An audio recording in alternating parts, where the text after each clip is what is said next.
Hello and welcome to Charch Chat. I am Paul Charchian from LeagueSafe.com. Today we'll talk about some of the notable occurrences from Week 3's games and some advice about what to do from some of the box score anomalies. I'll begin with some of the guys who I think represent opportunities to sell high for fantasy owners. And we begin with Larry Johnson. Put up 121 yards and a touchdown, but we know this is a really bad offense and an even worse defense that is going to end up having to play from behind a lot. Now, last week, they did run the ball. There was a cupcake opponent. That's not going to happen every week. And Larry Johnson, who put up 2 bad weeks in the first couple of weeks, did come to life here. I think this might represent your last good chance to move Larry Johnson. And there's talk that he may not even remain the starter for too long. They're going to start working in Charles, so some concern there as well. So rolling all that together, a good opportunity to move Larry Johnson. Next, Ronnie Brown's crazy 4.5 touchdown day with all this stuff. This feels like an opportunity to sell high on him as well, even though he did nothing in weeks 1 and 2, but you can't look at his performance against the Patriots and not be impressed. So here he is coming into a bye week, so he's got time off here. This might be a good opportunity to move him on his bye week anyway, and here's why. So much of his production came on these weird gadget plays where taking the direct from center snaps and the thrown touchdown, and Ricky Williams was still a big part of this game, 119 combination yards.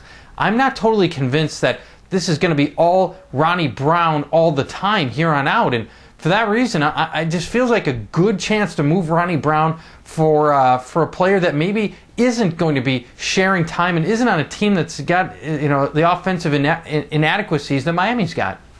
Next, Chris Perry. You can sell him this week based on the fact that he has an easy opponent coming up Cleveland, right? Because after that, 6 of his next 7 opponents are pretty darn tough, if not very tough. He's got 2 games against Pittsburgh, Dallas, Philadelphia, Jacksonville, and the Jets defense, which is much improved with the new defensive tackles that they've put in. And only Houston is the one remaining opponent here out of the next 7 that represent a really easy run defense. And let's also remember Chris Perry over his career, 45 DMPs, so he's a time bomb. So good game this week. This is an opportunity to sell high on him. And the last sell high guy, Felix Jones. Now, he's looked really good. This is a good back, so you should be able to get a little something extra for him. In touchdown-only leagues, you're the guys I'm talking to about selling him high, and here's why.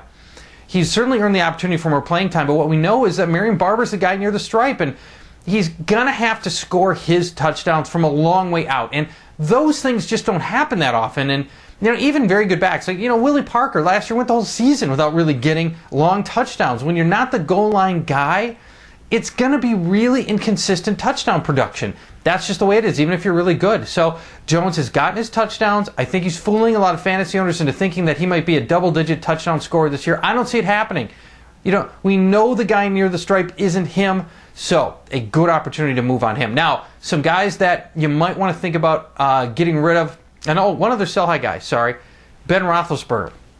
And here's why. Sacked 8 more times. Sell high on Ben Roethlisberger while he's still eating solids. He's on pace for 64 spine-shattering sacks this year. I don't like Ben Roethlisberger that way. He's a good quarterback. Good weapons around him. They're just killing him. He's getting killed back there. Trade him while you can. All right. Some guys you don't want to bother picking up that had big box score numbers. We begin with Antonio Bryant, 10 catches, 138 yards, but remember, Galloway was out, so he got a lot of extra action that way. They played a 5th quarter. He's not going to get that most weeks, well, any other week. And how often is Tampa going to throw 67 times? How about never again in their history? That's how often. So don't go running out to go get Antonio Bryant. He's proven himself to be a below-average receiver. I'm not buying his 10 catches for 138 yards. Also, Rudy Johnson in Detroit. He got a bunch of carries in the latter part of that game when it was already mop-up time, and San Francisco was playing in a prevent, and it looks good on paper. I don't believe that he's a solution there, and he's still got the nagging hamstring injury that still hasn't totally gone away. That can be a problem, and they still put a big draft pick on Kevin Smith. They're going to give him every opportunity here, and plus it's just a team that never runs the ball that well. I'm just not sold on Rudy Johnson. People are going to go run out and get him because he's a running back who showed up in the box score.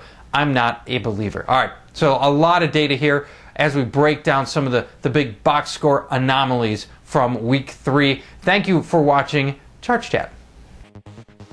So you think you can tackle a pro? There's only one way to find out. Click on fantasy at opensports.com.